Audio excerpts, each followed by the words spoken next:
नमस्कार साथियों, आप देख रहे हैं एक देश एक आवाज़ न्यूज़।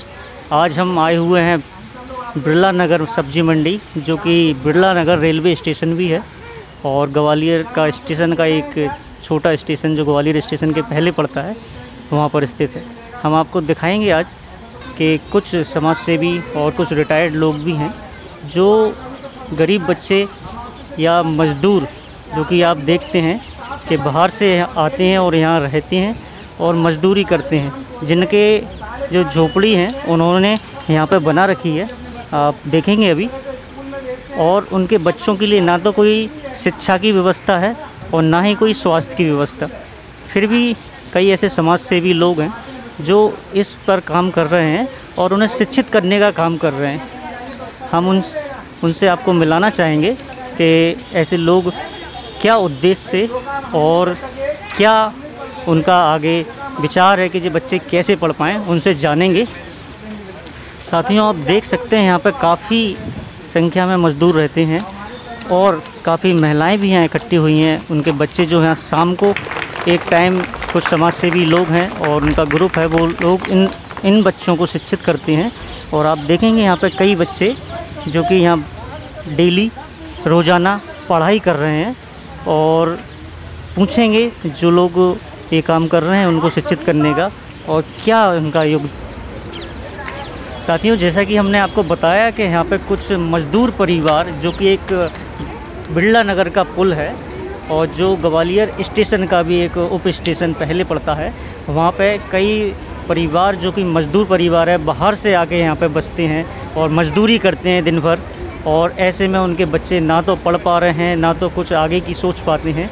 तो काफ़ी समय से हम यहाँ देख रहे हैं कि यहाँ पे एक संस्था और एक या इंडिविजुअल समझ लीजिए, जो भी है, हम उनसे चर्चा करेंगे कि यहाँ पे उन्होंने बच्चों को शाम के समय एक पढ़ाने का बीड़ा उठाया है।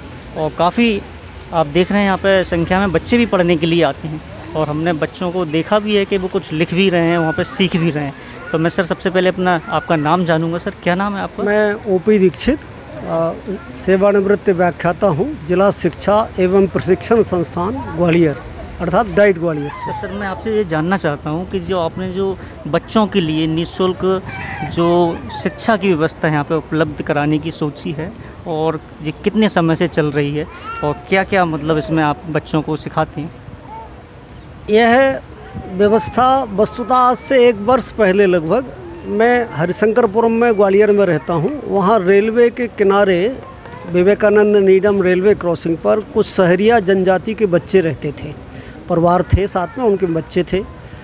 निवृत्त होने के बाद, सेवा से निवृत्ति के बाद मैं वहाँ से प्रातः भ्रमण पर जब निकल रहा था तो परिवारों से चर्चा की, ये बच्चे घूम रहे हैं इनका, और ये उस समय कोरोना की फर्स्ट वेव थी, तो इन बच्चों की पढ़ाई लिखाई का क्या है, क्या इंतज़ाम करते हैं आप लोग? तो उन्होंने कहा, नहीं सर, जब हम यहाँ मज़दूरी करने आए हैं, वे मज़दूर ललितपुर ज़िले उत्तर प्रदेश से आए थे, तो हमने उनसे पूछा पढ़ाई लिखाई के बारे में यदि हम प्रयास करें, तो उन्होंने कहा सर मदद करिए हमारी।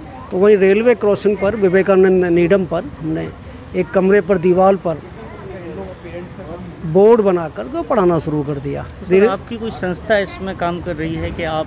आर साहब मैं पूरी बात कर दूं। फिर वहाँ से वो परिवार, वहाँ मजदूरी का जो कोटा था वो समाप्त होने के बाद जब वो परिवार बिरला नगर रेलवे स्टेशन आ गए, मैंने पूछा वहाँ गेटमैन से कि भाई कहाँ गए लोग, तो उन्होंने कहा कि वो बिरला नगर शिफ्ट हो गए। तो मैं यहाँ आया, एक दिन पता किया, स्टेशन मास्टर से मिला, तो उन्होंने कहा कि सर हाँ, ये लोग आ गए, यहाँ 2 महीने करीब रहेंगे। तो मैंने यहाँ शुरू कर दिया। अर्थात प्रवासी मजदूर थे, उनके शिक्षा की व्यवस्था के लिए हम लोगों ने प्रयास किया। एक्चुअली ये मिनिमम लर्निंग का प्रयास था, न्यूनतम अधिकम, जिसमें आपकी भाषाई ज्ञान है और गणित में गिनती है, जोड़ घटाओ गुणा भाग इत्यादि।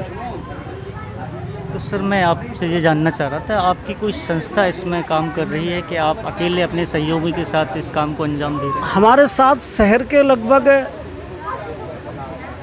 स्टार्टिंग में 5-6 लोग सोशल मीडिया के माध्यम से जुड़ गए थे। वर्तमान में इस समय 50 वॉलंटियर्स हमारे साथ मिलकर के काम कर रहे हैं। संस्था का नाम है मजदूर सेवार्थ पाठशाला। किसी स्वयं सेवक को कोई पैसा नहीं देते, सब निस्वार्थ भाव से राष्ट्र के प्रति समर्पित युवा हैं और जो बच्चों को शिक्षा का दान कर रहे हैं। अच्छा सर, हम जानना चाहते हैं जैसे कि ये बच्चे ना तो इनकी कोई क्लास है, ना ही कोई ऐसा स्कूली इनका अभी शेड्यूल है कि स्कूल जाने का है, तो आप सर कैसे इनको शिक्षित करते होंगे? जैसे उम्र में ही कम है, ज़्यादा है, जैसा हमने आपको अभी बताया कि हमारा उद्देश्य है मिनिमम लर्निंग, न्यूनतम अधिगम, अर्थात कम से कम भाषा, अर्थात हिंदी के जो वर्ण हैं, मात्राएं हैं, शब्द हैं, वाक्य हैं, और जो बच्चे का स्तर अगर थोड़ा बाल्यावस्था, बेसिक नॉलेज जो न्यूनतम अधिगम जिसको बोलते हैं।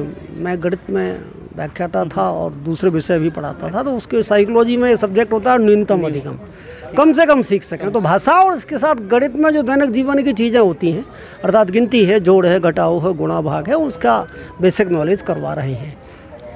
अच्छा सर, क्या बच्चों को देख के आपको क्या लगता है कि बच्चे यहाँ पे सीख रहे हैं उस रुचि से जैसे आप प्रयास कर रहे हैं? प्रत्येक बच्चा कोरी स्लेट होता है, परंतु उसके पास बहुत कुछ, जैसा एक जीन पियाजे नाम के एक बहुत बड़े शिक्षा मनोवैज्ञानिक हुए, उन्होंने कहा है कि 2 से 7 वर्ष की अवस्था जब बच्चे की होती है तो उस समय वो सर्वाधिक दुनिया का सबसे बड़ा ज्ञान जो कौशल है उसको वो अर्जित कर सकता है।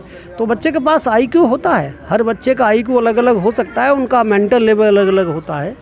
सीखने की प्रक्रिया को थोड़ा थोड़ा परिवर्तित करके हम उन बच्चों को शिक्षा की मुख्य धारा से जोड़ सकते हैं और जोड़ रहे हैं, बच्चे सीख रहे हैं। अच्छा सर, एक सवाल और आपसे, जैसे कि हम देखते हैं कि अधिकतर जो मजदूर परिवार हैं वो निरक्षर होते हैं, यानी अनपढ़ ही होते हैं जहाँ तक है, तो वो आपको कितना उनके माँ बाप बच्चों को भेजने में सहयोग करते हैं यहाँ पे, या फिर बच्चों को नहीं भी भेजते हैं कभी कभी कि पढ़ के हम नहीं पढ़े तो आगे पढ़ के आप क्या बनोगे, क्या करोगे, तो ऐसी भी आपको समस्याएं कई आती होंगी इसमें?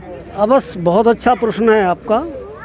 माता पिता की बच्चों के विकास में बहुत बड़ी भूमिका होती है।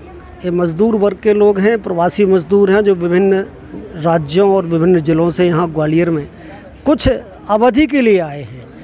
हमारा प्रयास ये रहता है कि गार्जियंस को भी, माताओं को विशेषतः और उनके पिताजी को बुलवा करके शाम के समय एक 10 मिनट का उनका ओरिएंटेशन प्रोग्राम करते हैं, जिसमें उनको ये समझाने का प्रयास करते हैं कि बच्चों को स्वच्छता से रखें, कपड़े बटन कैसे लगाएं, कपड़े कैसे पहने, जूते कैसे पहने, अपना डेली लिविंग स्किल, दिनचर्या में जो उनके लिए आवश्यक गतिविधियां हैं उनको कैसा निर्वहन करें, इसके लिए हम समय समय पर उनका उन्मुखीकरण करते हैं। और उन माता पिता को भी जो संभव होता है वस्त्र हैं उपहार में देने का प्रयास करते हैं। इस कार्य में व्यक्ति विशेष कुछ नहीं कर सकता।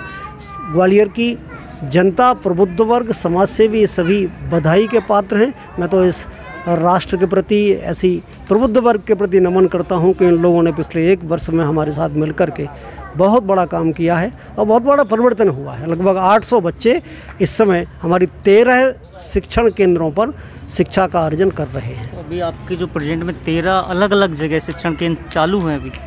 इस समय लॉकडाउन में मैंने फर्स्ट वेव के समय लगभग 1-1.5 महीने बंद रखा था। जो सेकेंड वेव आई, जैसे ही शासन की गाइडलाइन आई उस समय भी हम लोगों ने बंद कर दिया था। आज की डेट में भी हम लोग बंद शाही है, परंतु चूंकि ये बच्चे 1 महीने बाद, 1.5 महीने बाद यहाँ से चले जाएंगे परिवार, तो इनको सोशल डिस्टेंसिंग के साथ कोरोना गाइडलाइन को ध्यान में रख करके जितना संभव है, ताकि क्योंकि बहुत ज़रूरी है, अगर कोरोना में ये वायरस का प्रसार होता है तो कोई बीमार हो सकता है, इसलिए उस गाइडलाइन को सख्ती से पालन करते हुए हम लोग जितना संभव है उनको ज्ञान देने का प्रयास कर रहे हैं। परंतु अन्य केंद्र इस समय सब बंद हैं, केवल ये बिरला नगर का है क्योंकि इनको बच्चों को केवल 1 महीने ही यहाँ रहना है।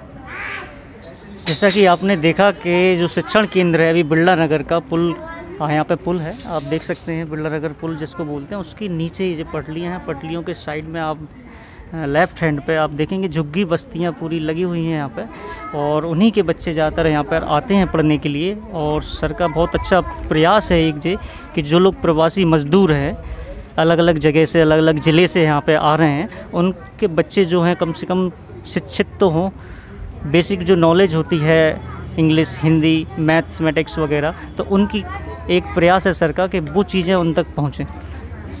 हमारी शुभकामनाएं सर के साथ, और ऐसे ही सर अच्छा कार्य जो कर रहे हैं वो करते रहें। बहुत बहुत धन्यवाद सर।